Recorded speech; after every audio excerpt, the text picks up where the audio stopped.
All right, y'all. Thank you for joining the Green Teas podcast. And we have two very special guests. And I'm talking about very, very special guests, Abby Foster and Sierra Balgar from City Girls Golf. Ladies, thank you all so very much for joining the program. These two ladies are the president and founder of City Girls Golf, which is an organization that brings Black women to the game of golf by showing them instruction, but also giving them a place to feel safe and included in a game that kind of shuts us out a little bit. So we're going to have a conversation with these two to learn about their organization and how it went from one that started on an iPhone and a dream to one that is currently in some of the biggest metropolitan areas in the United States. So, ladies, thank you so much for having me. Thank you for having us You. on. You're very welcome. First question is just going to be about the journey. City Girls has grown into a remarkable company. Just talk about the story and how you were inspired to create City Girls Golf, Sierra. Yes, so I actually never played golf growing up. A lot of people think I grew up playing golf, but no. I never even, I lived in Harlem, so it's not like I walked past a golf course or anything like that when I was younger or whatever. But I actually moved to the DMV area for uh, for a little while, and I met someone, a guy, and he played golf. And he would take me to the golf course, but I never was like, it was not my thing. I was not interested in it. I didn't understand why people had like, I didn't understand why people would go to the golf course every day and practice. I was like, this is so boring. But one day he challenged me and was like, hey, you should try this, pick up the club. And at the time, I was looking for something new to do and I was looking for something to get good at. So I was like, hey, okay, let me try this and try to get good at golf. So I tried and I was bad. So I started taking like a bunch of lessons. I moved back to New York at that time and I took a few lessons at like Chelsea Piers. And I would go like golf tournaments and sometimes go to golf resorts to just get more exposure to the game. And every time I was going to different, courses, tournaments, and taking lessons, I didn't see any women like myself. I only saw white women, typically Asian women, and I didn't see any like Black women involved. And I was wondering why that was. And I realized it's just because they don't see other women like themselves doing it. So why would you do it, right?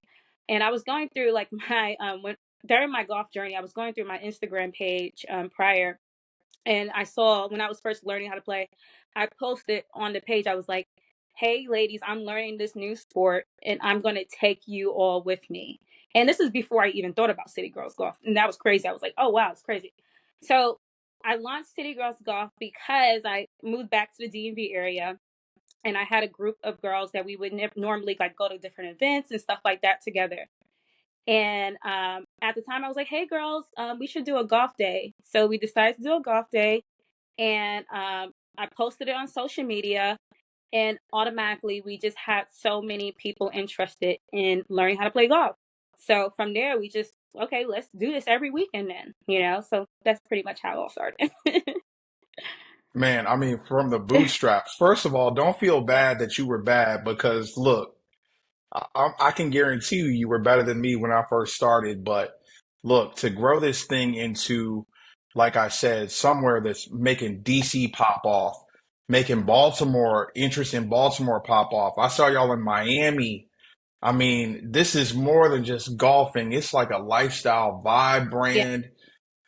And it's just beautiful to see you all, Black women, feel included, feel beautiful, and also get out there and kick some ass on the golf course. And let's not get it twisted. There are some fantastic golfers that are serious about this game and not only want to do it for, getting out there with the girls and enjoying themselves, but taking it seriously. Um, what are some of the early challenges you kind of saw with City Girls Golf when y'all first started jumping off? What were some issues that you may have encountered the first couple months or Um, year? I would say for me, it's because I didn't start it necessarily like a business. I didn't know this was a business, right? It was very organic. So I didn't really have like a blueprint or what to do or how to do it. I don't have, besides my one friend that played golf. That's it. No one in my family plays golf. I don't have connections in the golf industry. Um, I'm a newly founder in a space that I've never been in a woman empowerment space. So it took a lot of me learning, right? I was learning everything for the first time. I would say for me, I was basically a new founder in the space. So I'm learning everything. I'm learning how to run a business. I'm learning how to manage a community. I knew social media pretty well. That was the only skill that I pretty much had, and that's what I utilized, right? So that's the main reason for our success as of now is because of my skills in social media. That's primarily what drives City Girls Golf. Now I have to learn how to, okay, I have this skill, but now it's time to bring in other people that may have skills that I don't necessarily have but are good at other things. And that's where Abigail has came in and definitely has contributed to our organization. So yeah. Yeah, so definitely when I first came on as one of the founder City Girl Golf members, when I first saw it, I saw it through social media and I was like, I need to get plugged in. I wanted to try a new sport. I want to stay active. And I also, moving to DC from Florida, I wanted to find community because it used to just be work, home, work, home. And the first golfing clinic I went to, I was looking at the ladies and I'm like, I see myself in so many of them that they too want community. It's more than just golf. As you said, Carter, it's a lifestyle. It's a whole inclusive, it's the inclusivity that we bring to the golfing space so they can kind of, take that mask off and really find their true purpose, their friendships, as well as having a love for golf. And one thing that, what we realized is that City Girls Golf, went off with a boom, and Sierra did an amazing job just launching it. And, from what I can see, as just working with the ladies, creating group chats, just making sure everybody's on point because once the tickets drop, you have 5 minutes, if that. So, just the level of exposure we've had and just keeping up with the amount of demand has only been the main challenge that we've had. But we are working with larger golfing organizations, larger golf courses, just to make sure that we are able to accommodate for the need and want that our ladies are going for. And I truly feel blessed and honored to be the president of the DC chapter, just being able to see these ladies grow over just a year and how many of them want to start doing tournaments, how many of them want to start doing tee times on their own and start working within golf outside of our clinics. Thank you, Abby. And I definitely was going to lead into that too. It's very easy to start a club for women, right? Like it takes a lot of bravery to specifically reach out to Black women and brown women and say, this is an inclusive space. And I think that one of the ways that you all have marketed this perfectly is the name. When you hear City Girls Golf, in your mind, what does that exude? Like your name, City Girls Golf, what does that mean to you? And can you just expound on the name? Yeah, so the name came from so originally I was living in New York and I wanted to launch City Girls Golf in New York, and it was a way to empower women that lived in the city to get involved in golf because I feel like golf is seen more like a suburban thing.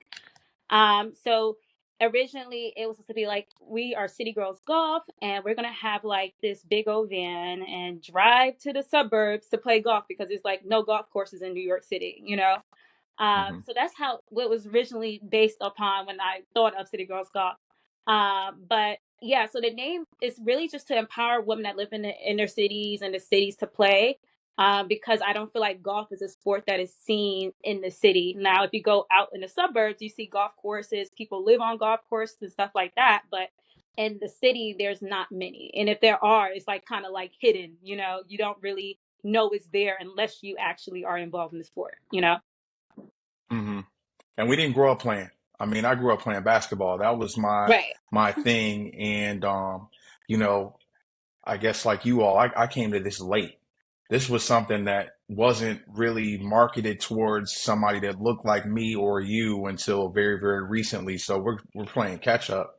Yeah. But I'm so grateful to see you guys grow and evolve in this game kind of together with me. And what's cool about just the sense of community that you all have is I can bump into somebody like Abby on Instagram randomly and through a golf tournament and join her at the Solheim Cup. Can you both talk about kind of how your love for golf has evolved since you all started City Girls Golf? And Abby, since you've come on as president, how has your love for golf evolved since you started with City Girls? So for me, honestly, going into golf, I knew just from being in previous sports, if I was going to do something, I was going to do it. And the component of just being around like minded women, being around women that have accomplished so much, the environment that Sierra and I have been able to create with a lot of these amazing women has kind of furthered my exploration in golf, and it's made me do all things golf. They say as soon as you get into golf, it just becomes an addiction. And I am currently at that stage right now, to the point that just me inviting ladies to tea times, me going out and just going to the range by myself. I mean, I've learned so much, and I've also made so many great connections. They always say, the best connections are made on, hole nine, because this has been through different communities as a rite of passage. There's a reason why certain college degrees or programs have golf in their curriculum as an alternative or an additional course, because they know how important and how vital golf is within multiple industries, right? So me being able to understand that, leverage that, and honestly just being able to just chat with these lovely ladies, these super powerhouse women that are all throughout the DMV, that are in all different levels of government, of medicine, tech. I mean, it's absolutely phenomenal to hear their stories, to kind of see them grow from just learning how to golf for them actually being in a tournament.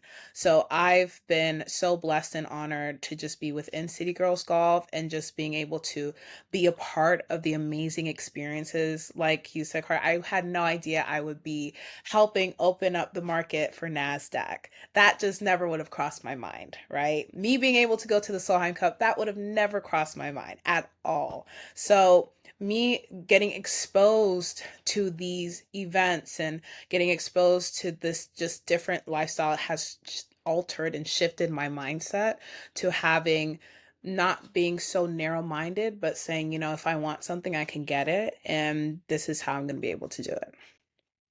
Yeah, I definitely agree that golf has now elevated and like really has expanded my network.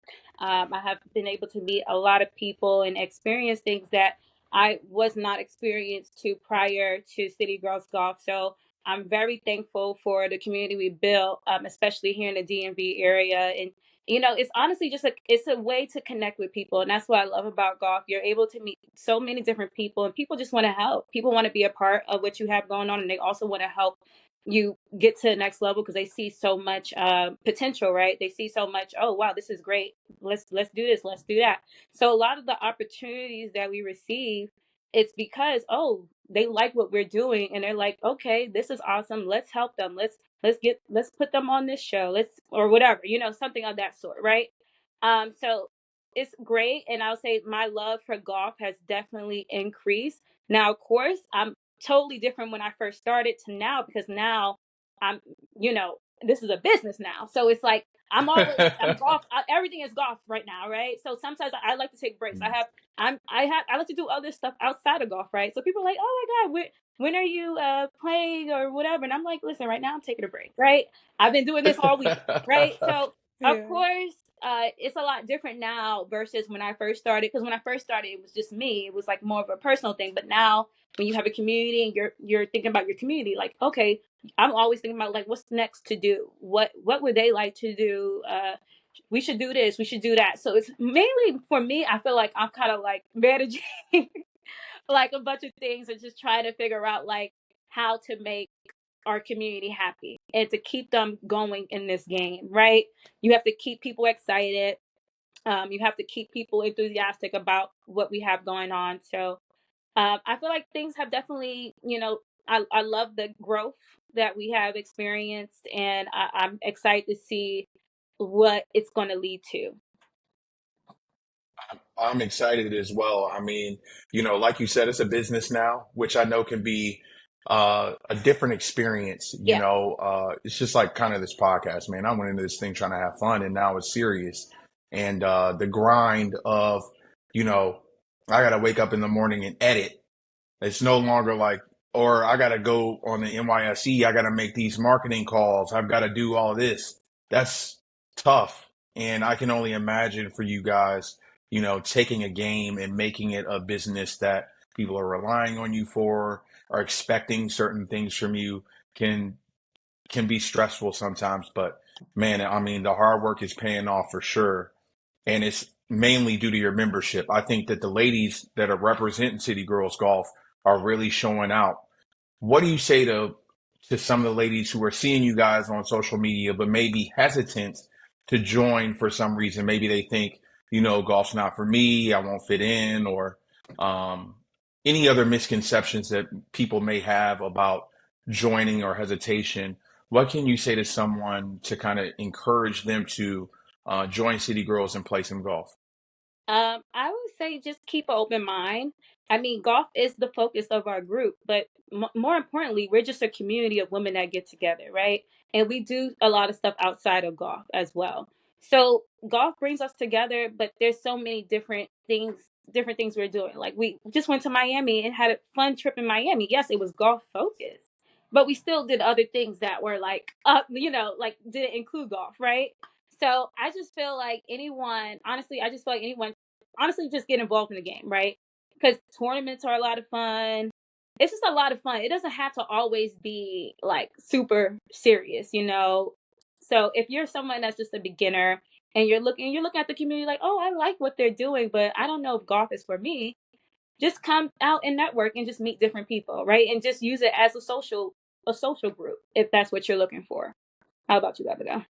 So I would say go to a tournament and volunteer at one of the holes. Because I did that, because this was before I started and actually went on the course and stuff, because I was kind of intimidated, because I'm here thinking everyone's Tiger Woods. Little did I know, the amount of balls that was just getting eaten up by that lovely pond to the left, the amount of balls that were shanked. Like, I just want to let the ladies know that no matter how, you know, uncomfortable you might feel, just getting comfortable being uncomfortable. Because once you actually take that first step and going into a tournament and realizing most of these tournaments are scrambles, which is a blessing, thank you, Jesus.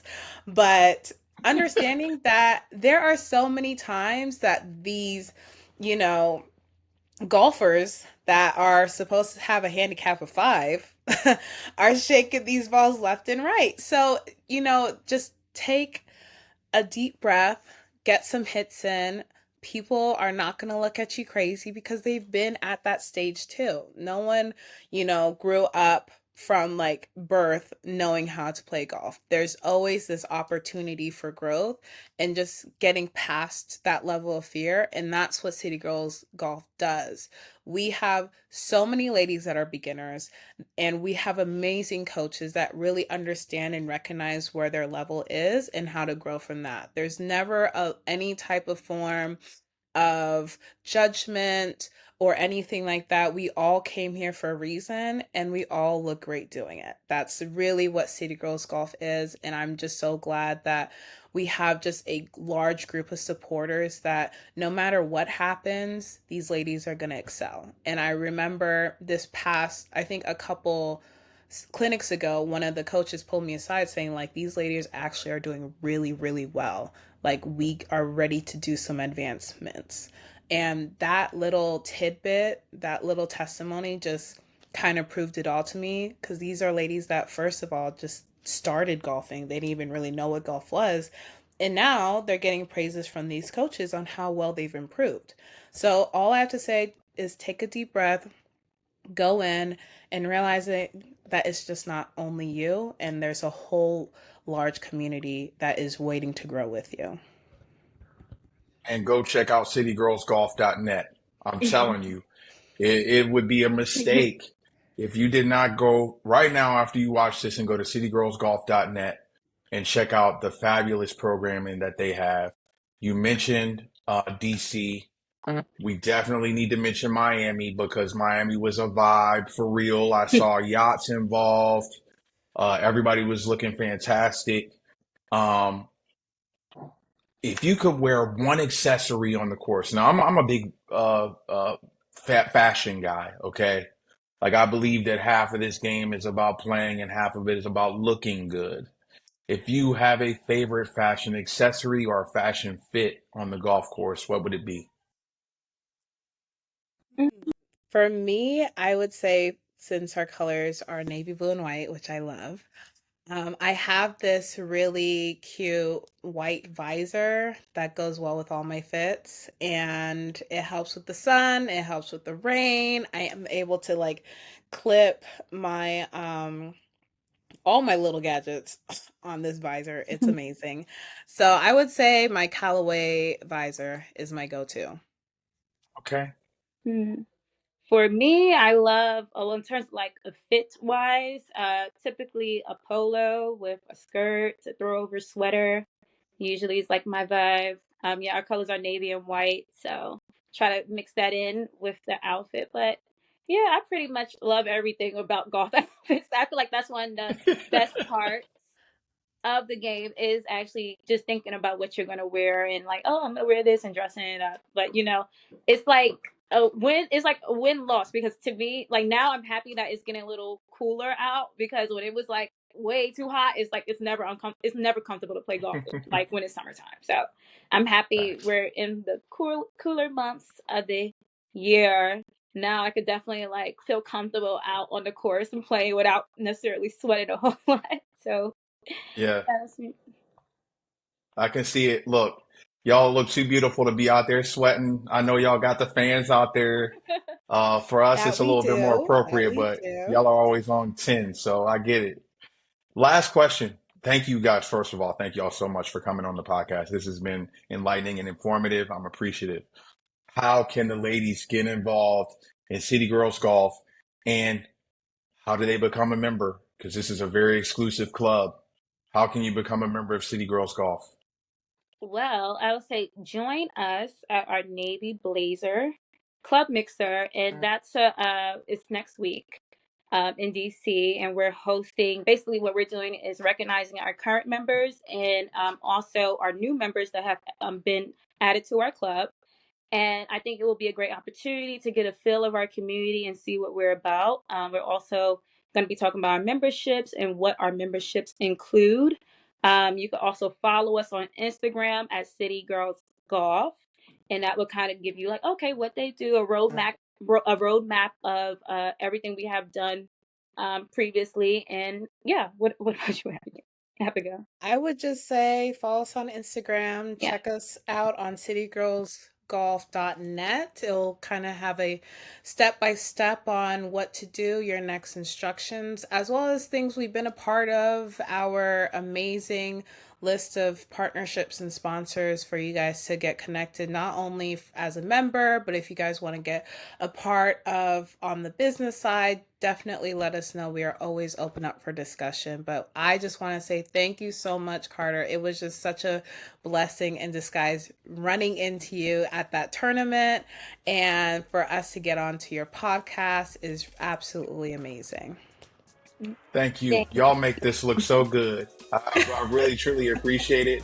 Y'all are the biggest guests we've ever had. And I think you'll still be the biggest because this organization is off the charts and will continue to grow. Abby, Sierra, thank you so very much for joining us. And we'll talk again soon. Thank you, All right. Carter. Thank you.